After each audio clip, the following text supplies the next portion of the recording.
So welcome everyone to Making the Most Out of Makerspaces. As Tammy told you, I am an integration librarian with INFOhio, and what that means is I do everything that is library related, as in books and digital content, and I also run several different groups. I run a Makerspace group here in Ohio, and I run a digital literacy group here in Ohio as well. So I'm kind of all over the board, as most of us are. We wear many hats. So today we're going to cover a few things. We're going to first talk about what is a makerspace, because I'm aware that some of you may already know or not know, and we are all in different paths on our journey of makerspaces. Then we're going to talk about some examples of maker projects, and then we're going to talk about how you can start a makerspace in your library or in your classroom from the ground up with little to no budget. Because if your school system's anything like the school systems in Ohio, there's not very much money going around right now. So the first thing, there we go.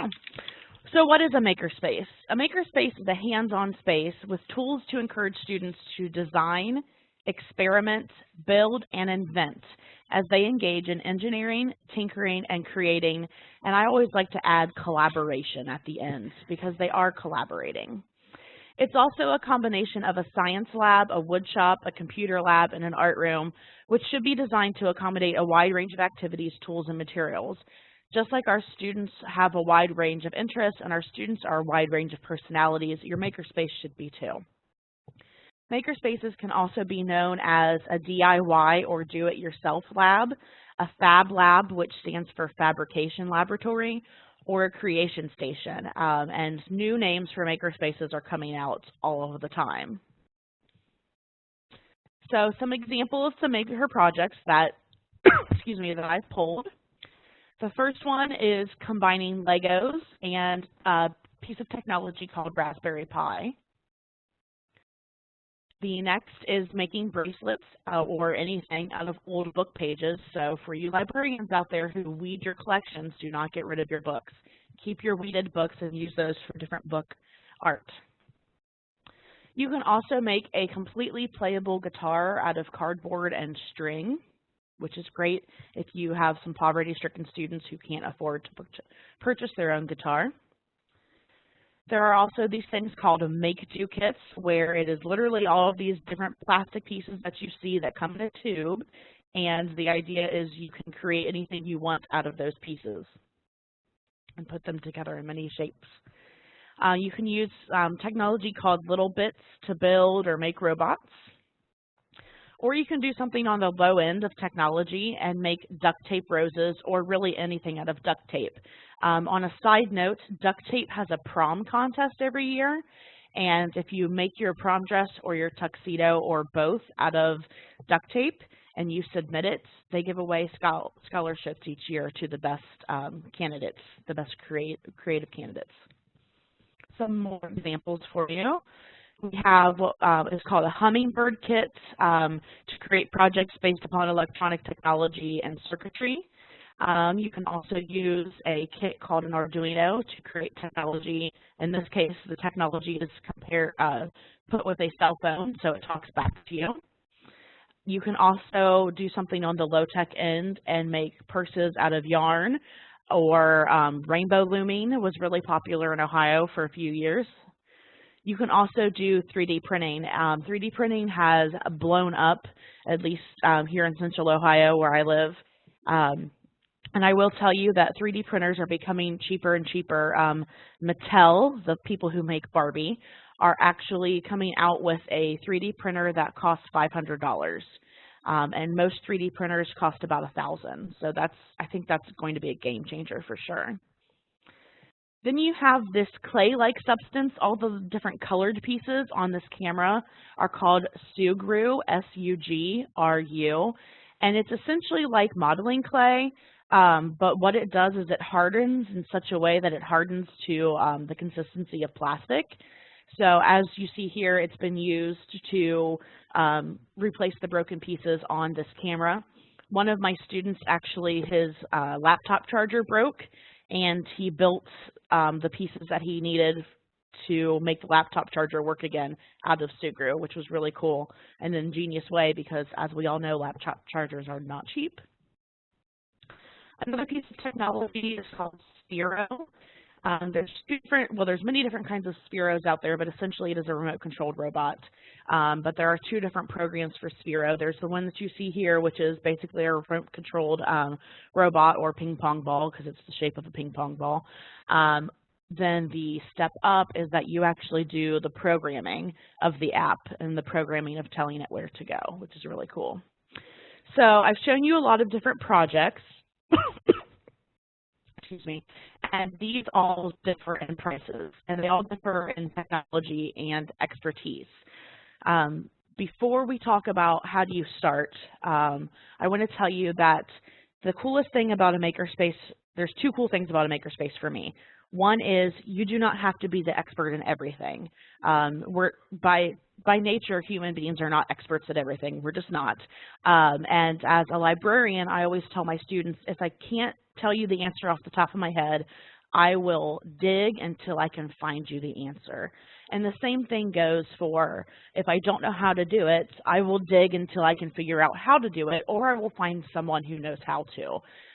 So for example, I know Makerspaces and librarians or classroom teachers who have invited people in to show their kids how to do some welding, but because they were not experts in how to weld, they brought an expert in, or they weren't sure how to do computer programming, so they brought an expert in from the community. So that's the first thing, is you don't have to be an expert, and that's okay. The second thing that I love about Makerspaces, especially with students, is that a Makerspace is a safe environment to teach them it is okay to fail. Students, and I think adults alike, struggle greatly with the fact that failure is an option. You know, it's an option to some degree, to the idea of that you can pick yourself back up, dust yourself off if you fail, and figure out, oh, my circuit didn't, my battery didn't light up. There's something wrong in my circuit setup. Why did my light bulb not work? Okay, I need to go back and figure out where I missed a step. Or why did my web page not show up properly because I obviously missed a step in the coding process, something like that. But it's an environment that teaches them it's okay to fail, and it's okay to pick yourself back up and figure out where along the line you made a boo-boo. So, okay, you're saying, all right, great, Brandi, you've told me what a Makerspace is, you've shown me all these really cool, tech gadgets and non-tech gadgets, and you've told me what you love about Makerspaces. Awesome. Now what? Oh, I'm so glad you asked. So, where do you begin? You begin here with the INFOhio Maker Guide, and the address is right here. It's libguides.infohio.org/Makerspaces. So that's where we're headed. And I will go ahead and head there. All right. Excuse me. I don't know about you all, but allergy season in Ohio is not very kind to me. All right, so when you go to that address, libguides.infohio.org/Makerspaces, this is the home page that you will see. The first thing that you see is what is a Makerspace, and it is a short video that just gives you an idea of what a Makerspace is, especially if you encounter people along your journey that don't know what a Makerspace is. So it's short and quick and to the point. Underneath that, if you're in Ohio, yay for you, because what I've done is I've pulled the Ohio Learning Standards, which if you're a Common Core state, you'll see the Ohio Learning Standards are very similar to the Common Core state standards. But I've pulled the standards for English, math, science, and social studies that fit best with Makerspaces. So they're already pulled for you right there.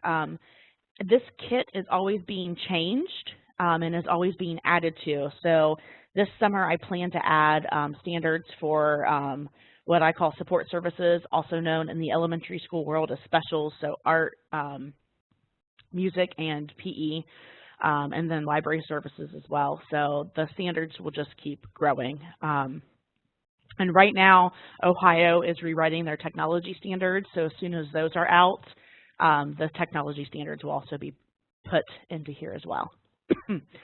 So, okay, great. I'm so sorry, excuse me. All right, so you know what it is, you're excited, you're ready to go. Now, where do I start?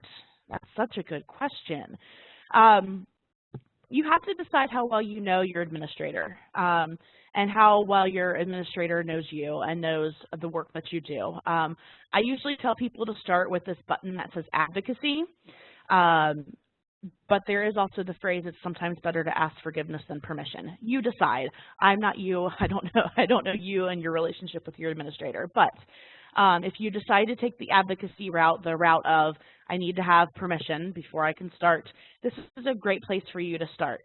So this is a Pinterest board of every single article that I find along my journey of why you need a makerspace, how Makerspace inspires creativity and tinkering skills, and how it supports collaboration. A lot of the skills that kids are now missing in the classroom because of standardized testing, because of, in Ohio we've got our own teacher evaluation system called OTES. All of these pressures on all of these teachers now, and the kids, because of that, the kids don't have time in the classroom to do a lot of these different things, and they don't have time a lot of times to explore their creativity. So this is just a collection of resources that will get you started of why you should have a makerspace. Okay, so let's imagine that quickly. You have your administrator on your side. Fabulous. So now the next step you need to do is planning. There we go. Flowchart's really big right now, at least here in Ohio, so I started with a flowchart. And it basically just says this: do you have a library budget? Yes or no? If you do, fantastic. Then you'll follow that. If you don't, then the next question is, if you don't have a library budget, are you willing to advertise for and collect donations? And that can be monetary donations, that can be thing donations, like physical things.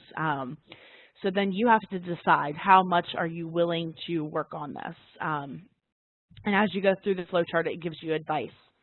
But we're going to scroll on down. And I have come up with 4 different types of makerspace formats. The first one is called a makerspace with a student advisory board.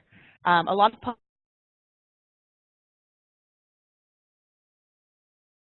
up to like 5th grade and up have students who assist you. So maybe they shelve books or check out books or help you out with things in the classroom, arranging desks, what have you. So these are your kids. They're also your kids who always hang out either in your classroom or in your library, with you or, with each other. So these are your kids that can be turned into a student advisory board. Why would you want a student advisory board, though, with a makerspace? Oh, I'm so glad you asked. The greatest thing about having a student advisory board or a teen advisory board with a makerspace is they can help you run it. They can help you schedule your activities. They can help you plan your activities. They can become the experts for your activities. I always use the example that my nephew has been so skilled at Minecraft since he was 3 years old. He's 7 now. I'm pretty sure my nephew could school anyone at Minecraft no matter how old they were. And I'm sure I could figure it out, but I've had no desire to figure it out, so I would probably bring in a student who is excellent at Minecraft if you wanted to have a makerspace workshop on Minecraft, because Brandi doesn't know, or as I told my kids, Mrs. Young doesn't know. I'm sorry. So there are 2 things down here, 2 links. One of them they both open up a Google Doc, and one opens up a bunch of questions you'll need to ask yourself to plan, and the other gives you an example of an application for a student advisory board. The next format is what I like to call an open format. So essentially, you're making the space.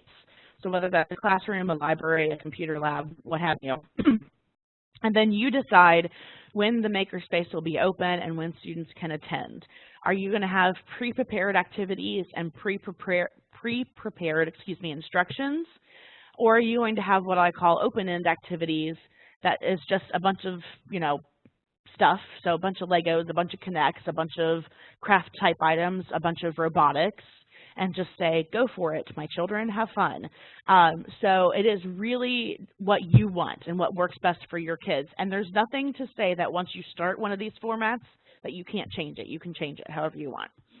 So this opens up a Google document that will ask you questions to guide you in that process. I promise I will open up one of those documents here in a second.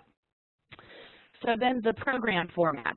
This is what reminds me most of a public library setting. In most public libraries, you have a activity from 4 to 5 or from 2 to 4 or whatever.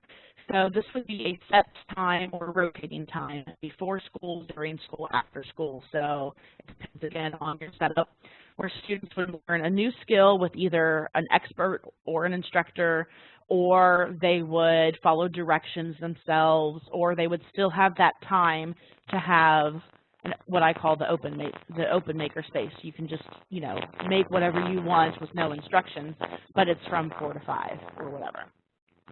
So that is a program format. Let me go ahead and open up one of these planning documents. So this planning document, any document that is on here, you are welcome to use however you see fit. The only thing that Ohio, and I ask you, is that if it has the Ohio logo on it, please hand the Ohio logo on it. Those are the only things that we request. So let me do this real quick. So some things about when you're planning your makerspace. Just where's the space? Is it a rolling cart? Is it a stationary cart? Is it a table? Is it a separate room? Do you have like an extra office or an extra storage room? Do you have movable walls that you can make a separate room within your room? So what does it look like? What's on the walls? What's on the cart? I know several people do mobile makerspaces on carts, and they have painted one side of the cart with whiteboard paint or chalkboard paint so that kids can draw all over it if they're designing something that day. If you have a separate space, what's the furniture in there like? I will advise you, if you have the money to get new furniture, put all of your furniture on wheels. It is a godsend. They also make duct tape sheets that are like 8.5 by 11 sheets of duct tape. So it's sticky on one side, but then the other side is chalkboard material. And there's another set that is whiteboard material. So I know several of my friends that have makerspaces have taken old tables and covered the tables in whiteboard paint or duct tape. Same thing with chalkboard paint or duct tape. Just cover their tables with it, and it's been great. What type of storage do you need? If you're going to have all of these items, where are you going to put them? It's always a great question. A lot of people buy those 3-drawer clear containers or those big gallon Rubbermaid containers with lids on them, those types of things. When do you want to hold your sessions? Before, during, after school? How long are you going to have them? It says 30 minutes, an hour, etc. It just depends on what you want to do. The more techy it is, the longer your time should be, especially for the first couple of times. So if you have a 3D printer and you're teaching kids how to use the program to design whatever they're going to print, it's going to take a couple different sessions, probably at least an hour long. If you're doing a scrapbook session, though, it's probably not going to, I mean, you can make it take an hour, but it probably doesn't need to. Are they a set dates? A lot of people in Ohio do Maker Mondays. So they have it every Monday of May or every Monday of the year. Or do you want it a rotating dates? Just as a reminder, check your school calendar for any type of large conflicts. Different school districts have different things, sports, that type of thing. Excuse me. So brainstorm a list of activities. Make a calendar plan. Are you going to do activities for a certain month? Are you going to be holiday or month specific? I know one of my friends started with Valentine's Day, and they made Valentine's Day cards, but they put light up circuits in it in each card, so that was really cool. So they're combining, you know, old school crafts, you know, making cards out of paper and whatnot with new school technology. So that's a really cool blend. Then the ideas of you're going to ask for donations, you're going to schedule, you're going to advertise, et cetera, et cetera, et cetera. I'll talk more about that in depth here in a moment. But then, of course, the last thing I always mention on this is your evaluation phase. How are you going to evaluate it? How are you going to decide if it's working or not? Do not get discouraged if your first Maker Day, you only have 2 kids come. That is 2 more kids that you've had in your space and in your library than you might have had, you know, ever before. And those kids are going to think it's cool and tell 2 more kids who are going to tell 2 more kids, and et cetera, et cetera. So don't get discouraged if it's a small group. They will come, I promise. So having encourage students to write posts for social media and blog accounts. Maybe you can start your own blog. I always created my own hashtag. So when I was at a school here in Central Ohio, our hashtag was #WildcatsMake, because we were the Wildcats and we were making things. Or you could do like #MakeIt@, like HHS library, so that would have been Heath High School Library, that type of thing. Make sure you're also collecting information from the students, what they liked, what they didn't like, what you could do better next time, that type of thing. All right, I'm going to flip back. Uh-oh. There we go. All right, so back to the planning phase. The last way you could do a makerspace is called a take and do. And you can combine any of these in any way. Take and do's are also called take and make. It just depends on what you want to call it. So what a take and do or a take and make is you have the instructions already printed off if you choose to use instructions, and then all the materials you're going to need for that activity already printed off and sectioned off in advance and made available for students who are either absent or who can't attend the activity, or maybe this is just how you want to do things, period. So it would be like in a little Ziploc baggie, the instructions, all the pieces and parts that they need to build whatever. And then the cool thing that I like about this is students can either take it and make it, or take it and do it in another place of your library or your classroom, or they can take it and make it at home with mom, dad, grandma, grandpa, whoever, and bring it back or take pictures of it and use their hashtag. So then we get the whole family involved, which then gets the community involved. And anytime you can get the community involved is great, because that also means more donations for you. I have a small Pinterest board here that gives ideas of how you can make things happen in your makerspace, like a Lego wall. Lego walls are very popular, and you're looking at it thinking, yeah, okay, great, Brandi, that's a place for kids to play. It is a place for kids to play, and that is a thing about makerspaces, because it gives them a creative outlet that they don't have right now. But, excuse me, this cool thing about Lego walls is you can offer them challenges. Same thing with a whiteboard or a glass wall. Offer them challenges. Tell them if you have a whiteboard wall or a chalkboard wall that they have to write a poem. And it has to have an ABC, ABC, or AB, AB, whatever rhyme scheme. Step it all the way up and tell them that they have to write, whatever, like 7 haikus that day. So there is learning then taking place, and it is a challenge. The Lego wall challenges, you can build structures, and the structure would have to hold much weight. I mean, there's lots of different things that you can do. And then here at the bottom, I have another Google document that opens up that gives you a list of makers that are librarians and teachers to follow on social media, as well as some blogs to follow. All right, heading back up. Okay, so you have your administrator on your side. You have your plan. You know what type of makerspace you want. So now you need to plan or think about the types of lessons and or activities that you want to have in your makerspace. There we go. And that's what this Pinterest board is. So when you click on this board, it takes you to Pinterest, and it opens up hundreds of resources, and I'm always adding to it. So you can do stop motion animation, you can do things with green screens, there are tons of free apps out there, and that is making. Even building a website, that's making. Even though you're making something digitally and you're not physically taking it with you, you're still making something. It's funny because every time I do a Makerspace presentation, I usually have a former shop teacher or something like that, or a former mechanics teacher in the room, and they always laugh and say, well, we've been doing this forever. Yes, Makerspaces, this is not a new concept, it's just a new name, just like most things are in education, things come full circle. So, you know, if you knit or crochet and you're doing it, especially if you do it in a group, that's a makerspace. Hey, I need that color of yarn. Hey, I'm not sure how to do that kind of stitch. Could you help me? Now you're collaborating in a makerspace. So again, not a new concept, just things that have been done forever. Other things that are on this board, different things that you can do with Legos. Who doesn't have Legos sitting in their basement? I guess I don't, because my son is 10 months old, so we'll get there. All right, so again, you can think of if you're going to have, if you're going to plan your activities out, plan a couple to start with, ask your students, even if you don't have a student advisory board or a teen advisory board, ask the kids who hang out in your library, say, hey, do you think people would like this? You know, especially kids in Ohio at least love duct tape. I had them making flat bracelets, they were making wallets, they were making hair bows and duct tape roses and all kinds of things. And I mean, duct tape's, you know, $3 a roll. So I mean, something that cost me like 30 bucks. You know, it was an inexpensive Makerspace activity, and they loved it.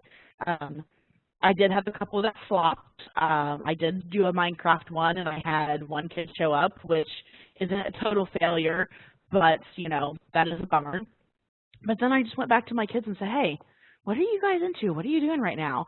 And they actually had started in on a lot of the virtual reality stuff. So even if you're doing that, that still is getting them together in a room, collaborating, talking, that type of thing. Or just building Legos, that too. All right, so you've got your plan, you're ready to go, you've got your administrator on your side. Now you've got to get the kids to come to you. So you need kids and you need stuff. Remember that flow chart, and I said, are you willing to collect donations? And I said, by that I meant monetary and physical. You're going to have to probably collect donations unless you have buku bucks sitting around for this. If you do, would you like to share with us Ohioans? I'm kidding, partially. But why do you want to ask for donations? A lot of the things for Makerspaces, even if you have something high-tech like a 3D printer, they're consumable materials. They are going to be used and go away. So you need to be able to replenish your stock. So donations, that's the best way to do it. I say who to ask, anyone and everyone, anyone in the community. I remember going through a community in Central Ohio when I was still in the school library system here, and I went to hardware stores, I went to grocery stores, I asked for boxes and cardboard and anything that they would give me. I even went to different restaurants in the area, Chipotle, McDonald's, that type of stuff, and they were able to give me, like McDonald's gave me like free French fry coupons. So whenever we had challenge days, which I can talk more about in a little bit, I had prizes, and usually it was like a Snickers bar or whatever, but then that was cool because then I now got this free from the community. And I can say, oh, look, whoever wins this challenge can get, you know, 3 coupons for free fries at McDonald's, or, you know, here's a gift card to Chipotle, you know, that type of stuff. So it doesn't matter if it even can be used in your Makerspace, use it for prizes. I've also noticed if you have food, children will come. So I have this donation recommendation list, which can be opened up in a Google document. It opens up in a Google Doc that I'm always adding to, but I do want to show you this button, and it's a donation flyer. So I sent this out via social media, via email throughout my entire district, and I also posted it in different community windows. All it does is it explains very quickly to the person who does not work in education what a Makerspace is, and then tells them what you need, and then has a place for your information. That way they know where to drop it off or call for questions. Again, this is a totally editable flyer by you. You just have to go to File and make a copy. Again, all we ask is that you keep this Ohio logo down here at the bottom right-hand side, but you can change anything else that you need.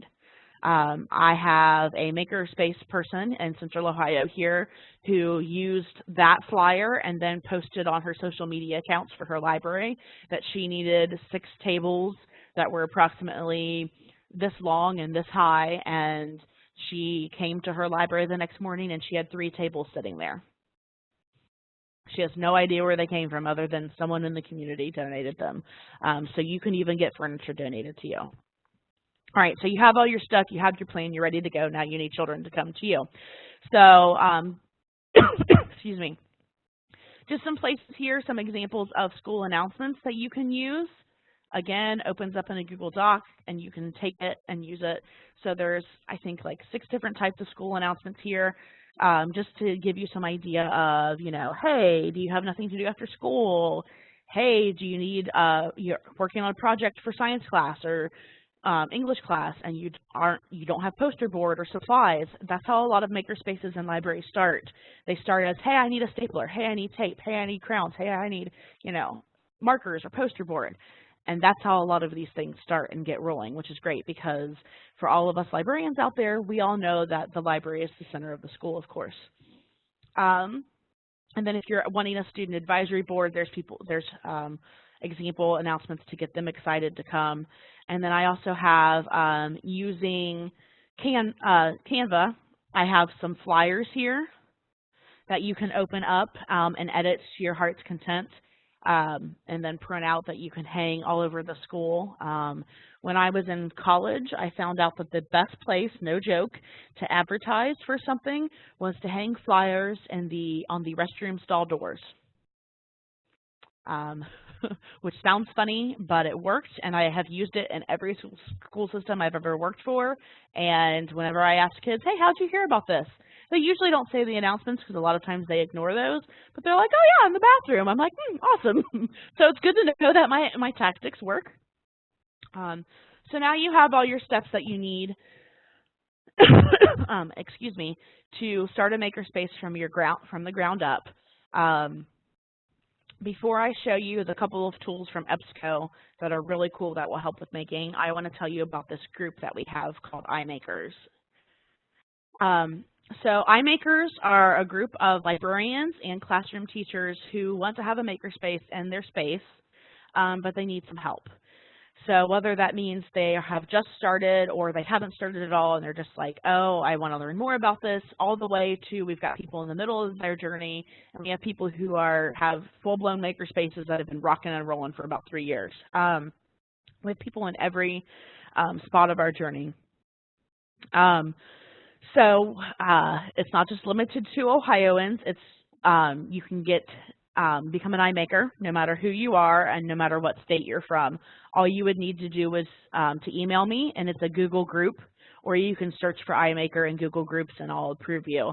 But we do a lot of discussion board things. I post anytime there's a new grant that I think would work for a makerspace, because who doesn't like free money? I post about that. That way people can take advantage of writing those grants and getting those free monies. I'll also tell you Donors Choose is a really good way to get money, as long as you get your information out there to your community about your donors project. I've seen a lot of makerspaces get funded that way too. Okay. Real quick, let's talk about some EBSCO resources. Excuse me. Thanks to Tammy, I actually didn't know about these resources. And I'm so glad that Tammy introduced me to them because my free trial ends at the end of this month, and I'm all over it trying to find resources. So this is Hobbies and Crafts Reference Center through EBSCO, and it's a really pretty interface. It's really easy to search. I love over here to the right that they have a Makerspace spotlight.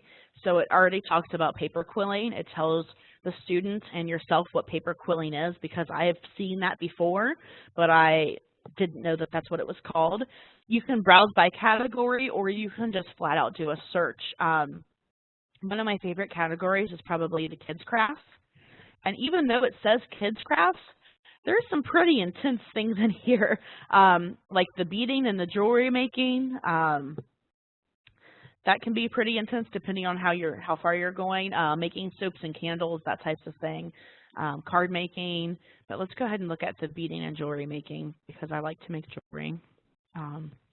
So just by clicking on that, I get a small pool of results, which your students actually need a small pool of results so that they're not super overwhelmed. But this is really cool because already I've got these images, and I don't even need to go fully into the article. I can click right here that it's PDF full text, and I can open it up. There we go. And it tells me, here's what you need. Here's what a friendship bracelet is. Here's step-by-step directions with pictures. Directions with pictures, if you're going to go the route of having instructions with your maker activities, with pictures is the best type of thing you can do for differentiation purposes. For your students, like I'm a very visual learner, and I could read the directions and figure it out if I had to, but having those words with the pictures helps a lot. And if you don't have Hobbies and Crafts, or you can't find directions with pictures on the internet for free, one of the ways I did it is I would have a finished product for the kids to see, and I would have my student aides make it. And each step they would take a picture on their phone, my phone, the school's library phone. And then I would just pull those pictures with the directions. So that's an example of one place in Hobbies and Crafts that you can get some information. Oops, there we go. Let's go back one more time. I also like down here under popular sources, you can search actual different different magazines like Cake Class magazines or Mod Podge, Modern Mod Podge. Oh, I love Mod Podge. Excuse me. Under Science and Technology, you have all of these different things about building model rockets, about robotics, amateur ham radios,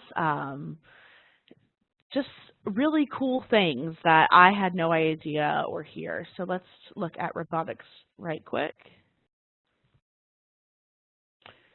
And I love this. The second thing that comes up is the World Maker Fair. If you didn't know, there are state maker fairs in different parts of the country, and then there's a World Maker Fair, and then every year the White House has a maker fair combined with a science fair. And then there's also in mid-June, around the 20th of June, is actual National Maker Week, which is really cool. I don't know, most schools in Ohio are out by then, but definitely something interesting to look at.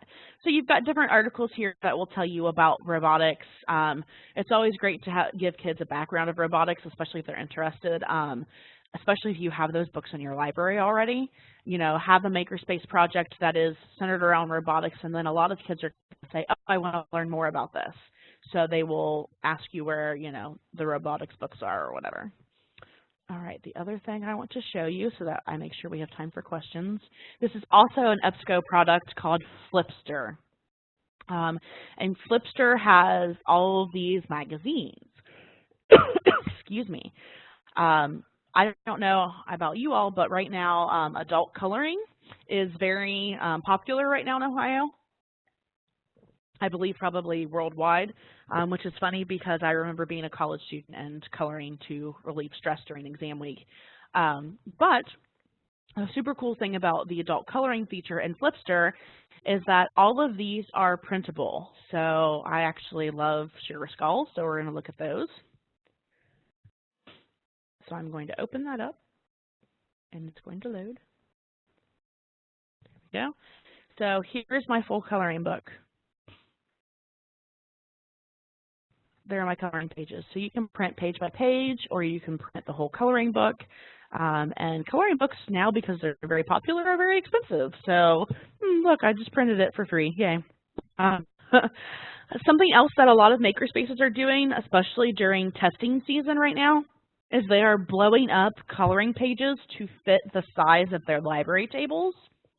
And they are taping it on their library tables and telling kids to have at it. You know, color to your heart's content, you know, relieve some stress, guys. I feel like kids are under a lot more stress than I ever was when I was in school. All right, so there are several different coloring books, stained glass, there's some cats, kaleidoscopes, et cetera, et cetera. So there's an owl one. So there's quite a lot there. The other part of Flipster I want to show you, if I can come down to it, there we go, is the Hobbies, Interests, and DIY. You have all of these different magazines on toy trains, and in the toy train magazines can be how to build one, how to paint one, that type of thing. Old house journals, they have a lot of how to restore different projects. Kids can build a bench, why not, or restore. Here's how to make some cards. So again, if you wanted to just make cards or you wanted to add some technology into it, add some light up circuitry, that type of thing. Some knitting, some quilting, photography.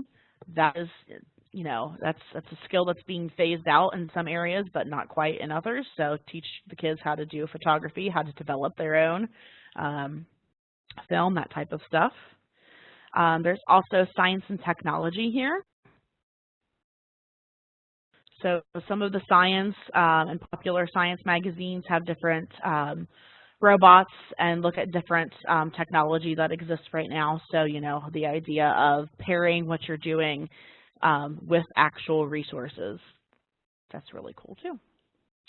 So that is a quick look at the two EBSCO resources. Again, it's Hobbies and Crafts Reference Center and Flipster. And Tammy has information available at the end of the webinar for that. And then, Tammy, I think it's a good time to take questions. Great. Thank you so much, Brandi. That was great. We haven't had too many questions just yet, but I will start, and maybe a few others will pop up as I share these with you. One of the comments, actually, and I think maybe you could address this, was someone said that they've been doing Makerspaces since January, or Makerspace rather, in her high school library, and she's finding that high school students don't have much time for Makerspace activities, maybe only 15 minutes at lunchtime. You know, do you have any suggestions for people at the high school level? Because according to our poll, we did have a handful, about 49 or so people from the high school level.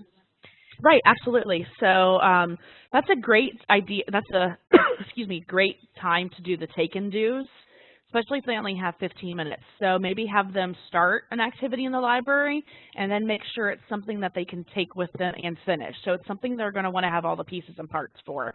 So an idea for that would be, okay, so you start your 15 minutes in the library. Here's your instructions. Maybe those are printed and they can take them with them. And here's whatever you need, but you don't have to separate it into a Ziploc baggie for them. Have the baggies there for them, and then as they finish their building whatever they're doing, they can put it in a baggie themselves. So then that takes more work off of you. And they can finish in the cafeteria as well. I also know that a lot of schools are doing mobile makerspaces, and they're bringing the makerspace to the kids.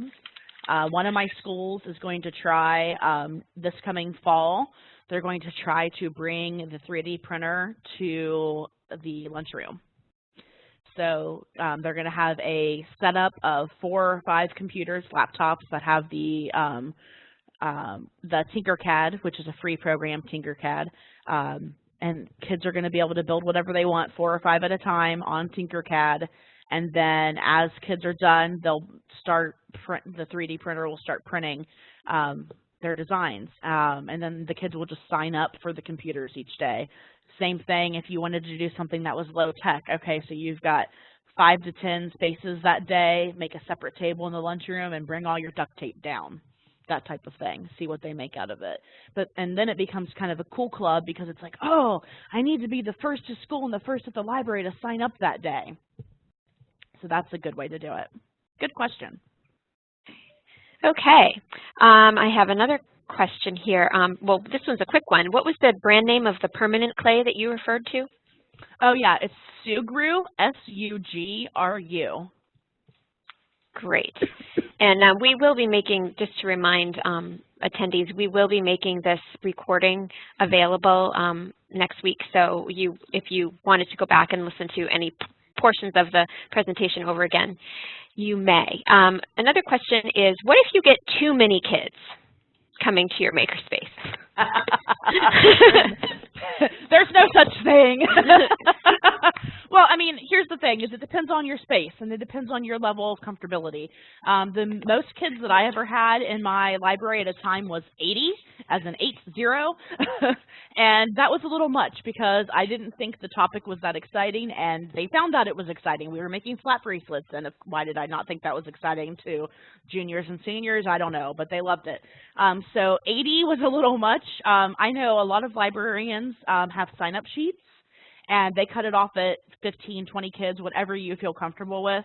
Especially it depends upon what you're using. So I would say the lower tech that you're using, probably you don't need to, be as, over their shoulders. But if you're, using hammers or drills or welders, you probably need to limit, make sure you have a lot of adults in there. So yeah, sign-up sheets work, and then you just say, first 20 that sign up, and then they usually get passes if they're coming in at lunch or whatever, or study hall, and then you just say, better luck next time, guys. You got to be here sooner, and then it becomes kind of like I said, a competition. Like, okay, all right, Excellent. This person is asking, do you have a 3D printer, and is there a brand you recommend? I would love to personally own one. yes, it's in my office sitting next to me. I wish. No, unfortunately, I have worked with many schools that have them. The most popular one right now is a MakerBot, and MakerBots are fairly small. They also make MakerBot Cube. And MakerBot cubes run about $1,000, but as I mentioned, Mattel is coming out with that $500 one. It's called ThingLink or ThingMaker or something like that, and that's supposed to come out this fall. But MakerBot has the best reputation, I think, and they work really well with school systems. Like if something breaks, they will fix it type of thing for you. Great, thank you. How much money should one set aside for the consumables in your Makerspace? Ooh, that's a good question. That's a very good question. I've done it several ways.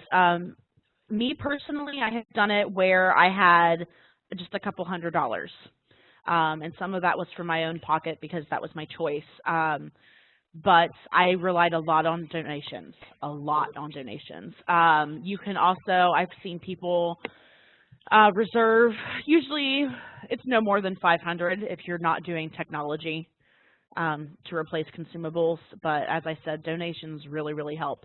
If you're doing technology, especially 3D printing, the filament can be expensive to replace. If you buy it in bulk, it's cheaper. If you have the budget, if you have money, $1,000 is always nice. But like I said, you can really do this on no budget for free. You just have to beg, borrow, and steal a lot of things. How do you decide which things or how many things students get to take away versus keep and, they get to take it with them versus leave in the Makerspace? Oh, gotcha. So if it's something that is more what I would consider crafty, duct tape, that type of stuff that doesn't use technology, they get to take it with them because they've made it and it's cheap to replace. If it is something that involves technology, if it's something they 3D printed, they get to take it with them because, like I said, the filament's not too expensive. But if it's a robotics thing, like they made a robot, it stays in the library. What we do is we take pictures, we'll put it on display for like a week or something and, put it up on our website, put it on our Instagram account, whatever, to make them what I said, hey, you're famous now. But then we do dismantle it because Arduinos and Raspberry Pis and Hummingbird kits, they all cost money, and that's something that can be reused rather than consumable. Great. This is a question. We are a middle school library starting a Makerspace and need to have content and a curricular tie-in, not just craft time. Any advice on this? It can be craft time, but it can also not be craft time. I don't know what state you're from, but if, like I said, those standards are on that guide, and even though they're Ohio's learning standards, as I said, they're very closely related to the Common Core standards. One of the ways that one of the teachers here in Northwest Ohio did it is every time they have a maker activity, they have a card that gives the instructions on one side, and on the other side it says, here are the standards that correlate. Also getting teachers involved and collaborating with the teachers and co-teaching with the teachers. I did several things with the computer technology teacher, and because then I'm now helping them, I can pull from their standards easily. A lot of times they also come up with the standards of, oh, I need your help with this project. Let's make let's make a robot that moves up and down or, you know, waves its arms or whatever, and have the kids code that. Okay, great. So what standards would those be? So it's also great to get teachers to sometimes do the work for you. Definitely. So let's take one more question. In an elementary setting, kids can't usually do that traditional drop-in. How do you get teacher buy-in to permit spending time at a makerspace or working on a design project? You guys have such great questions. Aren't they great? I know, I love this.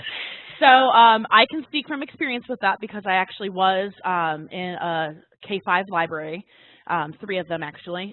And what I did is, usually I would teach, I had a mini lesson that I would teach for the day, and then the kids would check out books, and then they had 2 options. They could read their book or they could do a makerspace activity. And I had a special table in the library that housed the makerspace activity. So they could do it at that table or they could take it back to the items back to their table and then make it. And it's interesting because I really did have halvesies. I had half the kids did the activity, half the kids read, because that's just the type of kids they were. If you didn't have that type of setup, the way to convince teachers is, especially if you've got kids who finish with their work early, that's a great place to start. Or if you have kids who really are tactile and need to, you know, touch something or move a lot, you know, make that be a reward system for those kids. You know, okay, well, if, you know, you get XYZ done or you move, in Ohio, a lot of us use the clip system. If you can move your clip up one, you know, for good behavior, you can go to the library. It's not an amazing way to do it, but it would be a good way to start it to get teacher buy-in. We actually have another couple of questions, and we do have a few more minutes left before the hour is up, so I will ask them. One question is, do you require permission slips for using things like drills, paper cutters, if they're doing any kind of soldering? It's a great question. I wouldn't have thought of that. Yes. I actually... There's a little bit of feedback. Whoops. Better now? No. Oh, no. This happened earlier, but it was very brief. Yes, I know. Can you still understand me? I can. Okay. We'll keep going. I thrown my cross the room in case that was it. Yes. Permission slips, yes. The easiest way that I found to do it is I just had one permission slip that kind of encompassed everything. And basically, you know, if your kid gets hurt because they're doing something silly, like not following directions, you know, you can't sue the school. Right. But then as I got more experience, I actually attached it to our acceptable use policy, because our acceptable use policy had to be signed for the kids to use the computers each year. So Great. Then I just had them sign that right along with the AUP. And your sound is great again. I don't know what happened a minute ago, but it's good. I got a text message. That's what happened. Oh my gosh, that's funny how that happened. And then one last question, Makerspace writing grant requests. How do you make your application stand out? I've been lucky to get a couple of different grants, and every time I get a grant, I've been praised for the fact that you have to tell the people how it relates to students and student learning. And it's great if it helps the teachers, but anytime you can pull the heartstrings of those people, those judges, is the best. So how it relates to student learning. And then the other piece to it is you have to be able to tell them how you're going to spend every dollar and penny. So don't just say, well, I'm going to need a $500 gift card to replenish my supplies. No, what supplies are you replenishing? Why are you replenishing them? So the more specific you can be, the better. That's the way I've always gotten them. Excellent. Great. There are a few outstanding questions, and I'm apologizing to anybody if we don't get to your questions. Some of them are very specific to Flipster and Hobbies and Crafts Reference Center, which hopefully when you get redirected after the webinar concludes, your questions will be answered. You'll have an opportunity to fill out a form to request more information from your sales rep. Someone will reach out to you and talk about and answer any questions you may have, or grant you a free trial of Hobbies and Crafts Reference Center or Flipster. I'd like to thank everyone for attending our session today. Again, you'll receive an email from us probably sometime towards the end of next week with a link to the recording for today's session, along with any additional contact information if you have any other questions or comments. I'd like to also thank Brandi again for being an outstanding presenter. I appreciate your time and willingness to talk to our people out there. So thank you everyone for joining us, and I hope you have a really great day. Thank you. Thank you everyone so much. Please feel free to email me, especially if you'd like to become an iMaker. So yes, that's what I'm here for. Email is right on the screen.